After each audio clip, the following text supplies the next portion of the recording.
Oi, meu nome é Beto Pereira. Estou em frente à estação de metrô Marechal Deodoro, como faço todos os dias, pois trabalho a 3 quadras daqui, na instituição Laramara. Todos os dias, cruzo embaixo do Minhocão. E apesar de não enxergar, posso sentir os odores e os cheiros, a poluição enroscando-se em meu palato. Eu ouço barulhos, ruídos e todos os sons. E percebo toda a irritação que esse ambiente ecoa.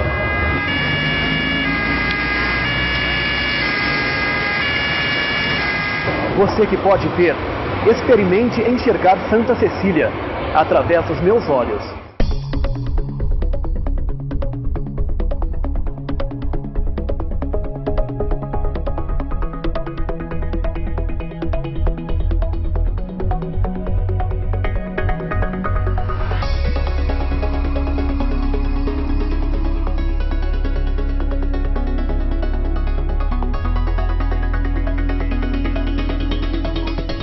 Esse bairro aqui é Santa Cecília. Todo mundo fala Santa Cecília, né? Aqui é Santa Cecília. Bairro Santa Cecília. Santa Cecília, né? Eu considero Santa Cecília. Pra mim, eu acho que é Higienópolis. Barra Funda. Campos Elíseos. Vila Buarque, São Paulo. Desse lado é Barra Funda. Do outro lado da rua, Santa Cecília. Dou uns 300 metros para frente, é Campos Elíseos. Na minha numeração, na Vila Buarque. Outros falam Cerqueira César. Ouve falar que já virou Higienópolis. Que até quem diz que é A divisa. Entre Barra Funda e Santa Cecília. Vila Buarque ou Santa Cecília. Correspondência vem como Barra Funda, como Santa Cecília. da Santa Cecília. O meu endereço está como Cerqueira César. Vem algumas correspondências com Vila Buarque. Às vezes em Campos Elíseos. Vem como Barra Funda. Cada um fala uma coisa. Então existe uma confusão bem grande. É um negócio meio complicado. O pessoal confunde. Um bairro é um nome, depois é outro. Até hoje não consegui entender o porquê. Eu também tô curiosa em saber. Eu preferia que fosse Santa Cecília, porque é um bairro mais nobre. Vamos ver o que a prefeitura fala sobre isso. O poder público municipal não delimitou legalmente esses bairros, né? O plano diretor de 2002 mencionava a necessidade de se ter uma lei definindo os perímetros de bairros, mas isso até agora é uma questão em aberto ainda. Quem começou a fazer essa confusão de o que está aonde? Não foram as pessoas, foram as próprias instituições. A própria cidade, através do seu planejamento urbano muito fraco, vai criando nomes com leis de uso de solo que vão fracionando os espaços. Para entendermos melhor essa história de crescimento desordenado da cidade, vamos começar do começo, isto é, do surgimento deste tradicional bairro no centro de São Paulo. Na primeira metade do século XIX, o lado oeste de São Paulo, depois da Praça da República, era uma imensidão de terras praticamente vazias e inabitadas. Mas 2 importantes caminhos que partiam do centro passavam por ali. O caminho para Sorocaba, ou Caminho das Tropas, onde hoje fica a Rua da Consolação, cruzava o aldeamento de Pinheiros, onde a cidade se abastecia de verduras. E o caminho para Jundiaí, ou Estrada para Campinas, que seguia pela Rua das Palmeiras, a partir do Largo de Santa Cecília e ia em direção a Goiás. 2 capelas marcavam o início de cada um desses caminhos. A Capela de Santa Cecília e São José, no caminho para Jundiaí, e a Capela da Consolação, no caminho das Tropas. O surgimento de qualquer cidade começa pela abertura de estradas. Depois chega o comércio para atender ao público que passa por ali e, por último, instalam-se os moradores. Com o início do funcionamento da ferrovia que ligava Santos a Jundiaí, isto é, a ligação rápida e eficiente do interior rico produtor de café ao mercado externo consumidor, em pouco tempo, São Paulo enriqueceu e virou o centro da província. E é no bairro da Luz e Campos Elíseos que inicialmente todos os ricos agroexportadores constroem seus palacetes. Não demorou para os terrenos do centro estarem ocupados, mas a cidade precisava continuar a crescer e novas famílias de novos ricos do interior também queriam aproveitar a vida chique da capital paulista. Era claro que o crescimento de São Paulo atravessaria o recém-inaugurado Viaduto do Chá. Seguiria pela maravilhosa Avenida São João, construída nos moldes das grandes avenidas parisienses, e seguiria em direção ao oeste, onde praticamente só existiam plantações de chá. Prevendo esse movimento, investindo, mas também especulando, as famílias dos Barros, dos Queiroz, dos Prado e algumas outras dividem, sem muitos conflitos entre si, esses terrenos, chamados de chácaras. Destacamos 3 proprietárias importantes para a história do bairro de Santa Cecília: Dona Maria Antônia Queiroz, Dona Veridiana Prado e Dona Angélica de Barros. Um dia, Dona Maria Antônia, que tinha uma chácara em Santa Cecília, convida Dona Veridiana, filha do Barão de Iguape, para um chá e sugere que ela compre uma chácara próxima à sua. Dona Veridiana compra a chácara e constrói, nos altos de Santa Cecília, a sua famosa Vila Maria, um palacete que existe até hoje na Avenida Higienópolis, esquina com Rua Veridiana. Sua outra vizinha era a Dona Angélica de Barros, dona da maior propriedade da região, chamada Chácara das Palmeiras. E Dona Angélica também constrói um palacete, mas este é inspirado no Palácio de Charlottenburg, na Alemanha. É na Chácara das Palmeiras que se desenvolverá praticamente todo o bairro de Santa Cecília, e a casa grande dessa chácara sobrevive até hoje, conservada pelas irmãs Pia, que inclusive criaram um museu e preservaram até antigas paredes de taipa de pilão.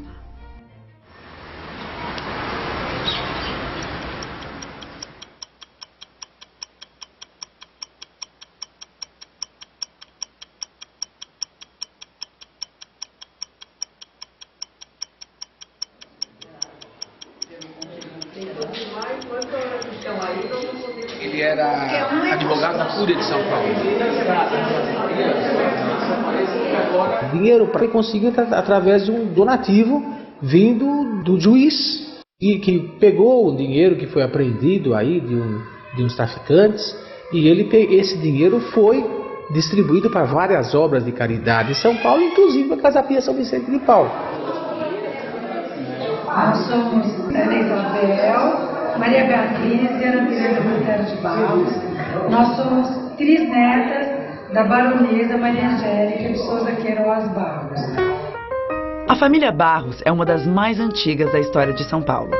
Antônio Paz de Barros casou-se com sua prima, Antônia Paz de Barros, que era filha de Antônio Paz de Barros, casado com Gertrudes de Aguiar Barros, que era irmã de Leonarda de Aguiar Barros, casada com Bento Paz de Barros, este, pai de Antônio Paz de Barros. Complicado, não? Mas esse é apenas um exemplo da complexa e extensa relação de parentesco do grupo familiar dos Barros. No dia da saída, veja, a baronesa, a Maria Angélica, o casal, alguma coisa, e eu contei pro porteiro: olha, sabe que eu sou muito importante, porque eu sou descendente da Avenida Angélica, não sei o que, ele só me chama de baronesa.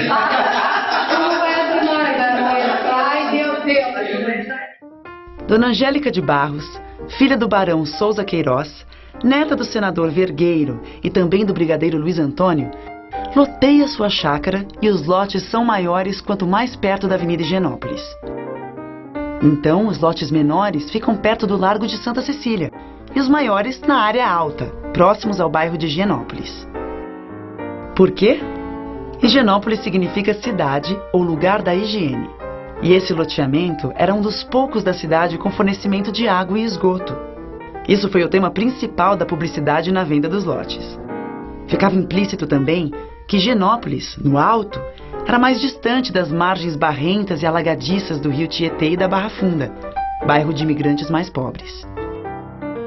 Mas o cruzamento de duas ruas, Avenida Angélica e Alameda Barros, que leva o sobrenome do falecido marido de Dona Angélica, apesar de estar na parte baixa dos terrenos, virou área nobre.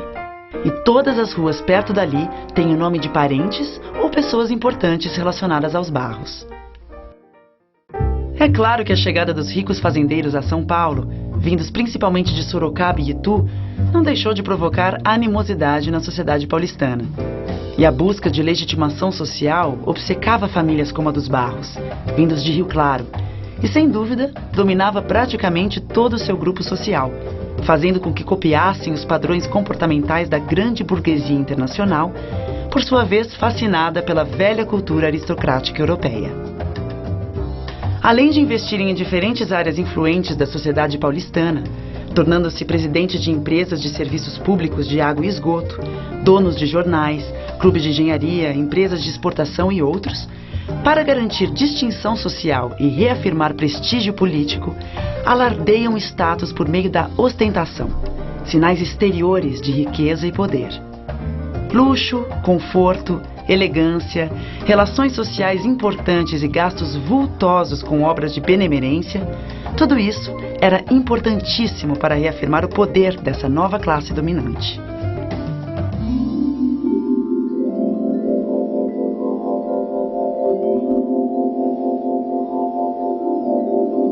Aqui a gente resgatou um pouco da história da misericórdia, a história de gente da elite de São Paulo, dos barões da época que por aqui passaram e que ajudaram a Santa Casa. Aqui nessa parede tem um casal, Rego Freitas, junto com o Barão de Piracicaba, doaram o terreno para a construção da Santa Casa de São Paulo, inaugurado em 1884. Santa Casa tem um atendimento inteiramente gratuito. Nós somos remunerados pelo governo, mas nós temos outros meios de renda. Nós tivemos muitos imóveis antigamente doados para a Santa Casa. Esses imóveis proporcionam uma renda de aluguel. O aluguel é todo revertido para a instituição. A Santa Casa tem algumas curiosidades. Nós temos uma peça, é a roda. Era um cilindro que ficava colocado na entrada, no portão. A pessoa que não queria a criança colocava dentro da roda, tocava um sino e as freiras que estavam do lado de dentro recolhiam. Essas crianças eram levadas para o Asilo Sampaio Viana, lá eram educadas e criadas. Aqui nesta Santa Casa, funcionou na rua Dona Veridiana, de 1825 a 1950.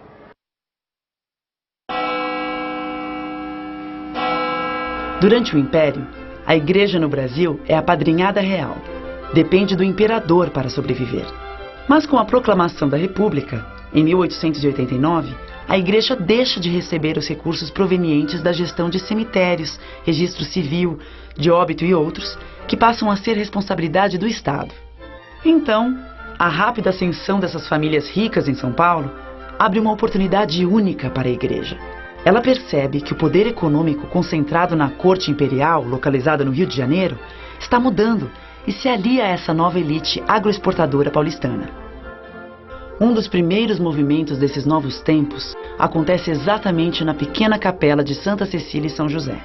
Graças a uma irmandade leiga que doa o terreno, a construção, as alfaias e os recursos em dinheiro, a capela se transforma em paróquia. O primeiro pároco indicado é Dom Leopoldo, que, sabendo ser fundamental para a igreja manter uma aliança firme com a elite, costura essa aliança com maestria. Essa história dessa aliança é interessante porque é o ápice de poder econômico do bairro nesse momento histórico. Quem comandava São Paulo estava doando para a Capela de Santa Cecília, não estava dando para a Sé.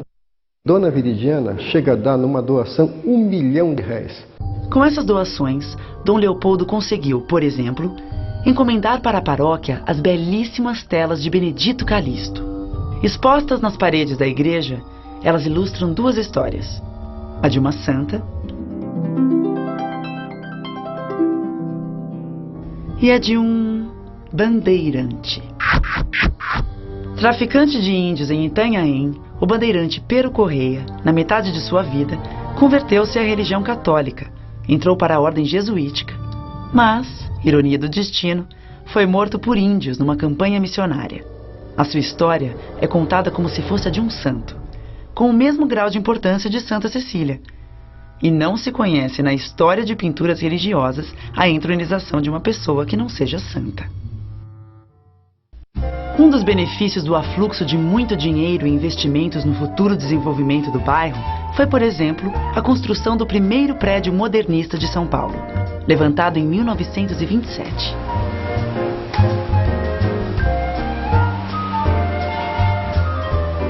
É também em Santa Cecília que encontramos a maioria dos prédios Art Deco que restaram na cidade, assim como vários palacetes tombados pelo Instituto do Patrimônio Histórico e Artístico Nacional.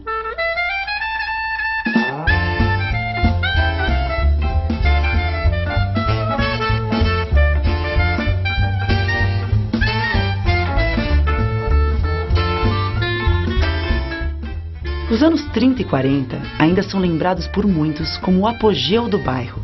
E com seus luxuosos cinemas, teatros, casas de chá sofisticadas e lojas conceituais, tudo acontecia por lá.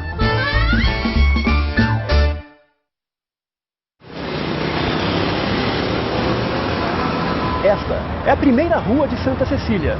Ela se chamava Rua da Alegria, posteriormente renomeada para Rua do Paraíso. Atualmente chama-se Rua Sebastião Pereira. Neste prédio ficava a loja Exposição Clipper, onde pela primeira vez no Brasil ofereceu-se crediário. Ela foi a propulsora dos primeiros shopping centers do Brasil.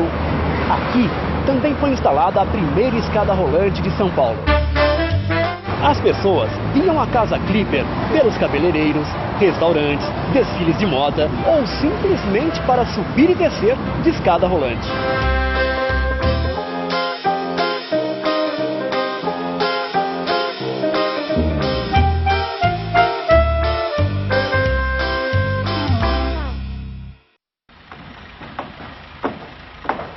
Mas a chegada do comércio marcava uma nova fase. E a elite vai embora de Santa Cecília. Sem regras claras sobre ocupação do solo ou preservação do patrimônio, além de uma inculta tendência em abandonar seus centros históricos à própria sorte, começava a decadência do bairro.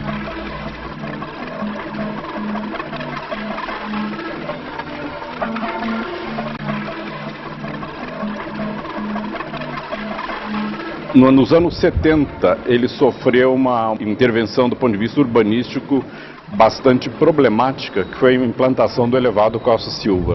Foi um dos motivos que levou a uma certa degradação urbanística e social do bairro. Essa via elevada que foi feita nessa região, de uma forma abrupta, foi segmentando os bairros. O que era uma união em torno da Avenida São João, coroada pela Praça Marechal Deodoro, pela própria Santa Cecília, foi se subdividindo. A história do bairro é marcada por essa curva de crescimento e de um momento de decadência, quando ele foi cortado ao meio pela via elevada. O metrô, as avenidas, as praças são melhoramentos urbanos. O elevado Costa Silva é um pioramento. A poluição gerou uma decadência de tal forma nessa região, nessa cidade e principalmente nesse bairro, que parece que ele encolheu. O encolhimento é demográfico. Toda essa área central da cidade perdeu população, sobretudo nos anos 80, 90 e provavelmente ainda no início agora da década de 2000. Santa Cecília não é um bairro para vender hoje. Porém, Higienópolis é, a Barra Funda é. Higienópolis, até pelo próprio nome, que vem ligado a uma questão de saúde, salubridade, é um lugar bom, mais alto. A Barra Funda virou cult e está se transformando uma espécie de um Sorro novo da cidade. Empreendimentos imobiliários localizados no que se pode denominar Santa Cecília, eventualmente assumem a denominação de que estão localizados em Higienópolis por uma questão mercadológica e de vendas imobiliárias. Todo mundo quer morar em Higienópolis, mesmo que seja Santa Cecília. Eu vendo Higienópolis, quem compra sabe que é Santa Cecília e diz que está em Higienópolis. O bairro é o mesmo. Nós estamos no mesmo lugar, mas ele tem outro nome. Não é só especulação. A especulação imobiliária, ela entende o que os indivíduos querem. Quando alguém vai comprar sua casa nova, quando alguém está ascendendo socialmente, ele quer ir para um lugar melhor.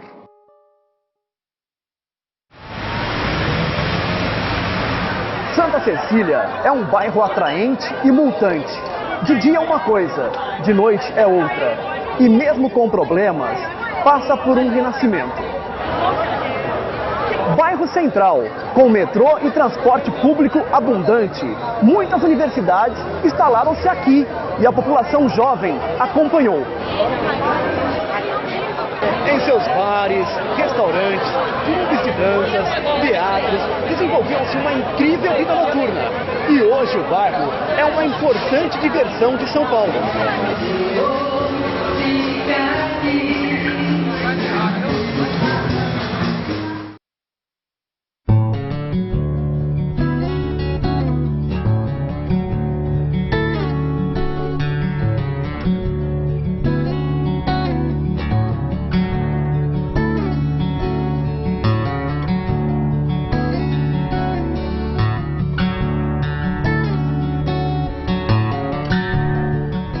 Uma característica particular do bairro de Santa Cecília é que ele tem a maior proporção de mulheres da cidade de São Paulo. Bacana, mesmo porque o meu segmento é feminino e isso é muito importante para aqui, para a região, né?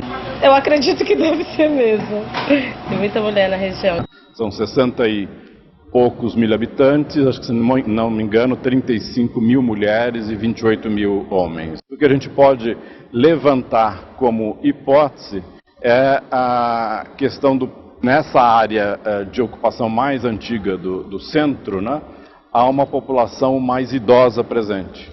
E as mulheres nas faixas etárias maiores são predominantes pela própria dinâmica demográfica.